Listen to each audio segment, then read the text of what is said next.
Here are 5 things that you probably need to hear, or at least that past me definitely would have needed to hear. Ask them out. I would say the mistake that I made a lot during, especially my early online dating phase, like a few years ago, even before that, was that I just wasn't sure what would be the right timing to ask someone out. And as a result, it ended up being very long-winded conversations that went nowhere. It's like I was waiting for myself to give myself permission or to find a sure 100% signal that yes. But also, I hated the idea of asking people out because of the rejection that came with it. And it's part of the reason I avoided the concept in high school and basically my entire school life. I mean, to be fair, rejection hurts. It does significantly, ridiculously hurt, but it's part of the process. And I think most of the time people will get over it. And even myself, I realize that I will move on past it eventually. And having gone through it, I don't regret the decisions regarding that and feeling that rejected feeling. And frankly, you miss out on a lot of things and a lot of possibilities if you don't ask someone out. Even if it's just a simple, maybe this could be a thing. Like, just if it's a small good feeling, you should just go for it. Unless they're just complete a-holes. No. So what I'm trying to say is, for example, on the whole online dating stuff, I basically just decided that if the conversation is good enough, I'm just gonna ask. Worst case scenario, they say no. Oh, not so bad case scenario, they're like, I need more time to talk. The best case scenario, obviously, is like I get to meet this person, this potentially wonderful person. And had it not been for that, I wouldn't have met my current girlfriend and her daughter. And I'm actually pretty happy. And I wouldn't be here. And if it weren't for me asking. If I had been scared to ask anybody out, regardless of who, I would be missing out on so much stuff that I would want. And the life that actually I'm currently in, I honestly I never expected my scenario and to even have a partner. I don't know, it's so much more wonderful. Try the thing that you want to try. Please don't wait for permission. Please don't wait to feel ready. Just do it, please. If there's one thing I've learned, it's that imperfect action ends up being better than no action at all and lots of plan. And I guess it's also stemmed from a place of I don't have money, or at least my own money, especially when you're in high school and whatnot, like you're more or less relying on your parents. Permission to try to do something, and even if it doesn't work out. It even stems back from like the dating stuff, because like I'm still in a position that doesn't quite feel financially stable, but I use that as a reason to not even consider dating. Because the thing is, even if I was ready, or at least I had that, I still would not have the skills of actually going on dates and actually the experience. And the most important thing I got from going on online dates was the experience and actually talking to people and being okay with that rejection. Obviously, like, you don't want to be completely unemployed and broke and homeless, like, necessarily to go on like dates. You obviously should have your own life and your own things. But in most cases, it shouldn't stop you from going on dates, at least. Because, you never know when there might be someone out there that will accept you for you. Who knows? And I know personally for me, it wasn't so much an issue of necessarily not letting myself try things, but more not feeling I can do things because I'm not good enough for it. Like, I personally don't feel like I'm the best artist, but I still want to do it anyway. It doesn't matter if I'm not good at something. As long as I get personal fulfillment, I don't care otherwise. And a lot, especially with drawing back then, like, I definitely knew I had an interest, a passion about it, or at least I enjoyed it. But I let that idea of not being good at drawing stop me from drawing completely. And I know a lot of people stop drawing in like elementary school because of that. And I guess it's recently that I've been giving myself permission to just learn.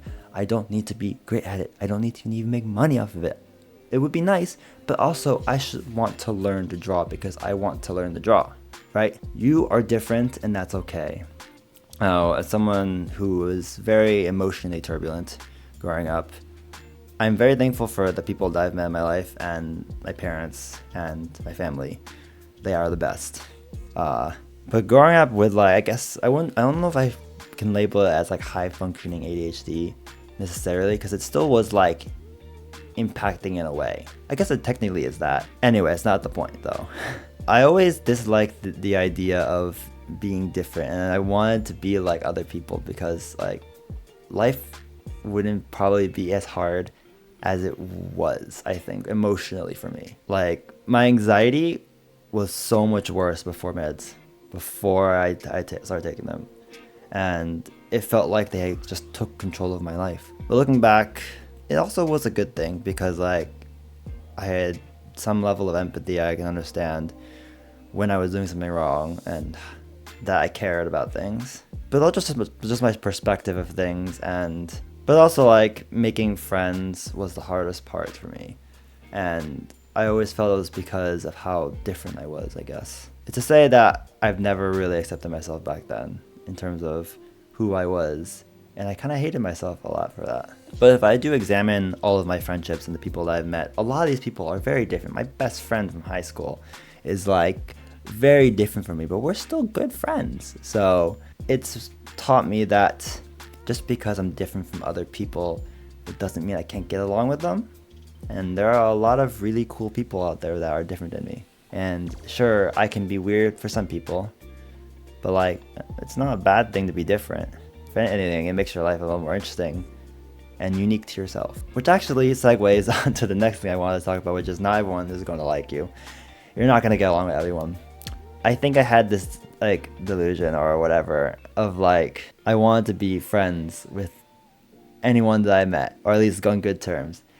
And frankly, that was stupid.